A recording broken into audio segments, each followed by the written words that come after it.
காங்கிரஸ் பேரியக்கத்தினுடைய செய்தி தொடர்பாளர் திரு ஹிதாயத்துல்லா சார், இதை எதிர்கட்சிகள் எல்லாம் விமர்சிக்கிறது. காங்கிரஸ் பெரிதாக இன்னும் இதுக்கு ரியாக்ட் பண்ணல. EVKS இளங்கோவன் எல்லாம் இதை வரவேற்றிருக்கிறார். இளங்கோவன் இதை வரவேற்றிருக்கிறார். இவங்க கையில் எடுக்கக்கூடிய இந்த வாரிசு அரசியல்னு கையில் எடுக்கிறாங்கல்ல, அது இங்கே தமிழ்நாட்டோட அரசியல் பிரச்சாரங்களில் எடுபடுமா சார்? அது இன்றைக்கு ஒரு நல்ல விளம்பரத்தை பாஜக சகோதரர் தூத்துக்குடி செல்வம் கொடுத்துருக்காரு. பால விழா மாநாடெல்லாம் மக்களுக்கு போய் சேர்த்துட்டாரு. முதலமைச்சர் பதவி ஏற்றெல்லாம் சேர்த்துட்டாரு. அவருக்கு நன்றி சொல்லிக்குவோம். கிட்டத்தட்ட 30 தலைவர்களுடைய வாரிசு பட்டியல், பாஜகவுடைய வாரிசு பட்டியல், குடும்ப பட்டியல் என்கிட்ட இருக்கு. 30 பேர். குறிப்பாக இந்த 30 பேர் படத்தையும் போட்டு இன்னைக்கு தெளிவாக வெளியே வந்திருக்காரு. சொல்ல வர்றேன். ஓகே, ரொம்ப அதிகமாக போண்டில்லை. அமித்ஷா அவர்கள் மகன் இன்னைக்கு ஒரு முதல் மந்திரி பதவியை விட அதிகமான பொருளாதார வரவு செலவு இருக்கக்கூடிய ஒரு பொறுப்புக்கு எதுக்கு முன்னால் எந்த பிசிஐயில் எந்த இதுவுமே இல்லாமல் ஒரு பதவிக்கு வந்தார். அது ஒரு சின்ன உதாரணம் சொல்கிறேன். ராஜ்நாத் சிங்காக இருக்கட்டும், அவங்க பிள்ளைங்கள்லாம் இன்றைக்கி எங்கே இருக்காங்க? அமைச்சர்களாக இருக்காங்க. அதனால் வாரிசு குடும்ப அரசியல்னு பேசுகிறதுக்கு பாஜகவுக்கு எந்த யோகியதாம்சமும் இல்லை வச்சுக்குவோம். ரெண்டாவது விஷயம், ஒரு முதல் மந்திரிக்கு யாரை மந்திரி ஆக்குறது, யாரை துணை முதல்வர் ஆக்குறதுங்கிற அதிகாரம் அவருக்கு இருக்குது.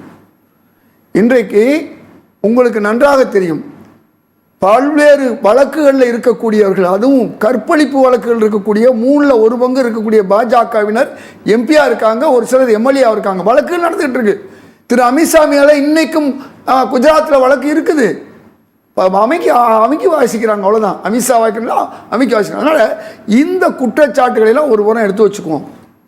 இன்றைக்கு உதயநிதி அவர்கள் ஏறத்தாழ ஆக்டிவ் பாலிடிக்ஸில் 5 வருஷமாக இருக்கார்.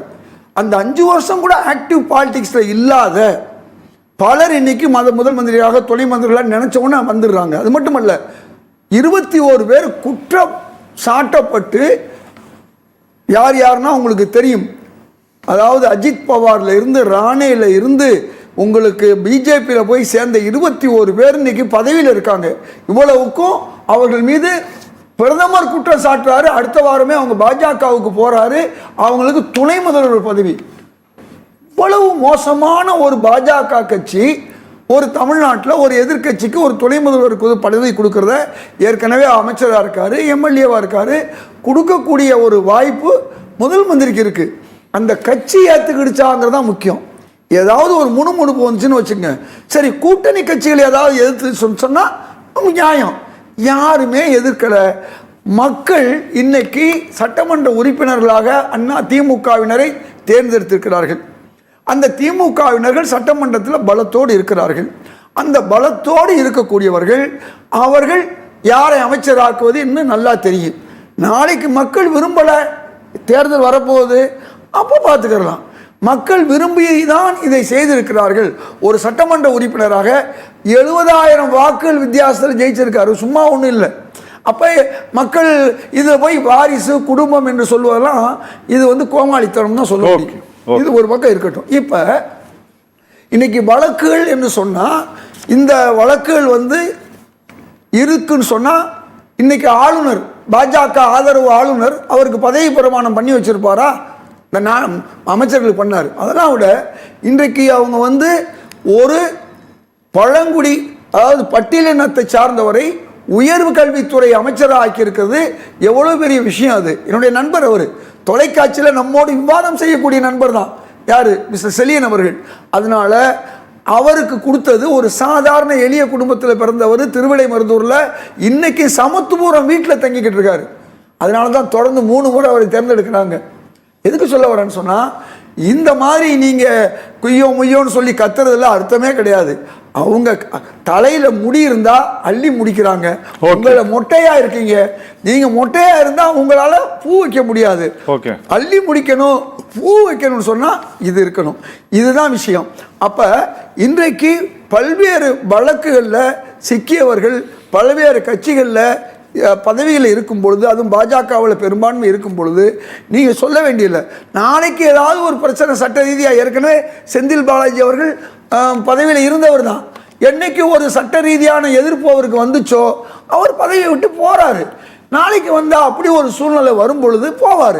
திமுக அதை பற்றி கவலைப்பட போகிறதில்ல, இந்தியா கூட்டணி கவலைப்படுறதில்ல. இன்றைய பொறுத்தவரை அவருக்கு அமைச்சர் பதவி கொடுத்ததில் சட்டவிரோதம் இருக்குன்னு சொன்னால் அதுக்கு கவர்னரை தான் நம்ம கேள்வி கேட்கணும். சட்டவிரோதம் யாரும் சொல்லலை, சொல்கிறேன். சட்டவிரோதம் இருக்கிறதாக பலர் பேசிக்கிட்டு இருக்காங்க. இன்னைக்கு அவர் என்ன சொல்கிறாங்கன்னு சொன்னால், இன்னைக்கு கூட அவர் போய் கையெழுத்து போடுறாரு, இன்னைக்கு கூட சுப்ரீம் கோர்ட்டில் ஒரு வழக்கு போயிருக்கு அப்படிலாம் சொல்கிறாங்க. அப்படி இருக்குன்னு சொன்னால் நாளைக்கே சுப்ரீம் கோர்ட் சும்மா இருக்காது, அல்லது போகிறவங்க சும்மா இருக்க போகிறதில்ல. அதனால் இன்றைக்கு ஏற்கனவே அமைச்சராக இருந்தவர் திரு ஆவடி நாசர் அவர்கள் இன்னைக்கு மீண்டும் அமைச்சராக்கப்பட்டிருக்காரு. அதில் என்ன இருக்குது, ஒரு பெரிய விஷயம் இல்லை. அவர் மேலே உள்ள குறைகளை சொல்கிறாங்க. ஒரு முதலமைச்சர் நினைச்சா ஒரு பதவியை எடுக்கலாம், ஒருத்தருக்கு பதவி கொடுக்கலாம். இதுதான் உண்மையை ஒழிய இன்றைக்கு முதலமைச்சருடைய அந்த உரிமையில் நாம் தலையிட முடியாது. அவர்களுக்கு சில உரிமைகள் இருக்குது. எப்படி திரு மோடி அவர்கள் ஒரு பயங்கரவாத வழக்கில் சிக்கிய ஒரு பெண்ணுக்கு எம்பி சீட்டு கொடுத்தால, சாத்வி பிரக்யாங்கிறது, அது அவர் கொடுத்தாரு. யார் என்ன கேட்க முடியும்? மகாத்மா காந்தியை மகாத்மா காந்தியை ஜாமீன்ல தான் இருக்காங்க அவங்க. நான் கேட்கறது, அந்த மாதிரி ஜாமீன்ல இருக்கவங்க எத்தனை பேர் இருக்காங்க? அதனால நான் எதுக்கு சொல்ல வரேன்னா, இந்தியாவில் மிக மோசமான ஒரு முன்னுதாரணத்தை பாஜக தான் செய்திருக்கிறது. சார், ஏதாவது நீங்க சொல்ல விரும்புறீங்களா? நான் நிகழ்ச்சி ஒரு அரசியல் பின்புலம் இல்லாத திருமதி நிர்மலா அம்மா அவர்களும் அதே போன்று ஜெய்சங்கர் அவர்களும் அண்ணாவும் ஒன்றா. அண்ணா ஒரு கட்சியை உருவாக்கி பல எம்எல்ஏக்களை உருவாக்கி ஒரு ஆட்சியை பிடிச்சு ராஜ்யசபாவில் வந்து அவர் பேசிய அண்ணாவும் இவர் ரெண்டும் ஒன்றுன்னு சொன்ன ஆச்சரியமா இருக்கு. ஒரு நிமிஷம். அடுத்த விஷயம், முக்கியமான விஷயம். இவ்வளவு நேரம் பிஜேபியுடைய வாரிசு, குடும்ப அரசியல் 30 பேர் சொல்லிட்டேன். அதிமுக மட்டும் என்ன, உங்களுக்கு நன்றாக தெரியும். எம்ஜிஆர் அவர்கள் மறைந்த பிறகு எந்த அரசியல் பின்னணியும் இல்லாத ஜானகி அம்மையார் முதல்வராக வந்தார். இதே அதிமுக ஏற்றுக்கொண்டது. இரண்டாவது, அது மட்டுமல்ல, செல்வி ஜெயலலிதா அவர்களை பெரிய தலைவர்கள்லாம் இருக்கும் பொழுது, நெடுஞ்செழியன், எஸ்டி இவர்களெல்லாம் இருக்கிற ஒரு காலகட்டத்தில் அவருக்கு ஒரு முக்கியத்துவம் கொடுத்து பார்லிமெண்ட் ஆக்கி அதற்கு பிறகு இதே அதிமுகவுடைய தலைவர்கள் தான் ஒரு முதல்வராகவும் ஆக்குறாங்க. அப்போ எந்த அடிப்படையில் அவங்க செஞ்ச, அப்போ இந்தியாவில் இருக்கக்கூடிய பிற கட்சிகளும் இந்த தவறுகளை செய்திருக்கிறது. அதனால இதை தவறு என்று சொன்னால் தவறு, தவறு இல்லை என்று சொன்னால் தவறு இல்லை. அவரே சொல்லிட்டாரு, செல்வம் சட்ட ரீதியா சரின்னு. அதைத்தான் நம்மளும் சொல்றோம். இன்னைக்கு பார்த்தீங்கன்னா உச்சநீதிமன்றம் பாஜகவை எந்த அளவுக்கு புல்டோசர் எதிர்த்து பேசியிருக்கு. சந்திரபாபு நாயுடு லட்டு விஷயத்தில் இந்து மக்களை புண்படுத்தி இருக்கிறார்னு இன்றைக்கு உச்சநீதிமன்றம் சொல்லியிருக்கு. இன்னைக்கு பாஜகவினர்கள் இந்துக்களுக்கு எதிராக செய்யக்கூடிய அந்த அரசியல் கூட அது வந்து இந்துக்கள் பேரை சொல்லி செய்வாங்க.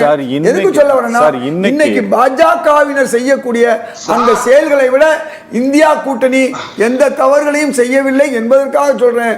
அதனால இந்தியா கூட்டணியில் இருக்கக்கூடிய திமுக கட்சி தனது உரிமையை பயன்படுத்துகிறது. அந்த அடிப்படையில் தான் உதயநிதி அவர்களை ஒரே ஒரு விஷயம் 200 கோடி ரூபாயை விளையாட்டு வீரர்களுக்கு வழங்குவது மட்டுமல்ல, 200